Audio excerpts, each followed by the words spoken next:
Avec Koffi Olomide, nous avions été programmés sur la même scène du Vaudondé en 2024. En 2024, ouais. Et donc, je crois que j'ai joué avant lui, ou je ne sais plus. Et quand j'ai vu l'affiche, alors moi, je fonctionne beaucoup par écoute. J'écoute mes sens. Enfin, oui, on a compris hein, que voilà, je m'écoute, j'écoute les sens et j'écoute tout ce qui m'arrive. J'ai des visions comme ça où je me suis dit que une collaboration se fera avec Koffi Olomide, tout simplement. Et moi... Et c'est là que tu as pris la décision, en fait. Oui, alors je l'ai d'abord imaginé. Inconsciemment, inconsciemment, il y a quelque chose qui s'est passé en moi. Voilà, merci pour le mot, je l'ai visualisé. Et puis, et quand je visualise vraiment, je me concentre bien, ça se réalise.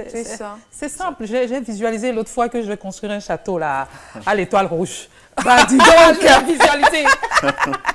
Donc oui, sur cette collaboration, je me suis dit que c'est possible. Ok.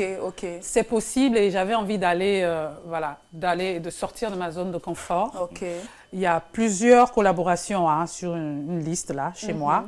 Et il y en a d'autres qui vont venir. Mais Koffi Olomide, pourquoi pas? Je crois que plus la tâche est difficile... C'était un défi pour toi, c'est ça? Oui, bien sûr, parce que je ne m'attaque pas à n'importe qui. Koffi Olomide, c'est pas n'importe qui. Le gars, il ne bouge pas pour tes beaux yeux. Hein. Non, pas du tout. On sait un peu ça. Et voilà, donc avec Fifi Fender, on rentre en studio. En une demi-heure, on a composé déjà, cette chanson était prête en une demi-heure. Tellement que je savais je sais ce que je ne veux pas. Je ne sais pas toujours ce que je veux.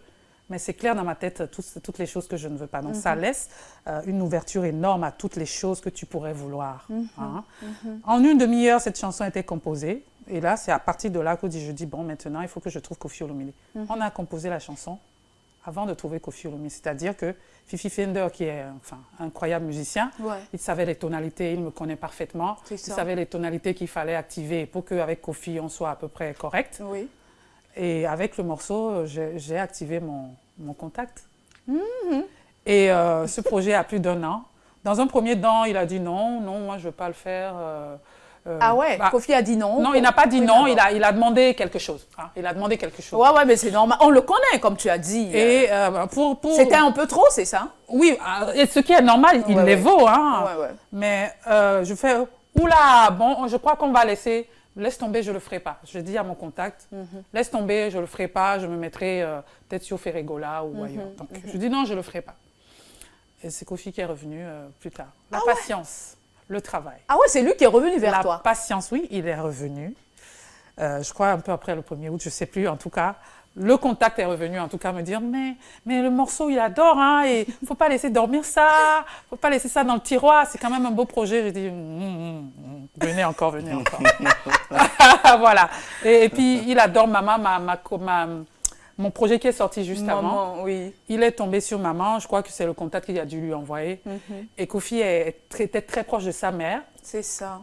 Et cette chanson, je pense que cette chanson aussi a bouleversé quelque chose en lui. A été un déclic pour lui. Et il me l'a redit quand il est venu là. Il m'a dit, je ne comprends pas, mais ce morceau m'a tellement parlé que voilà. Et il a posé le jour où j'ai reçu sa voix posée sur le truc. Je sais pas, j'étais en transe à la maison. Hein. Koffi a posé sur ma chanson. J'imagine.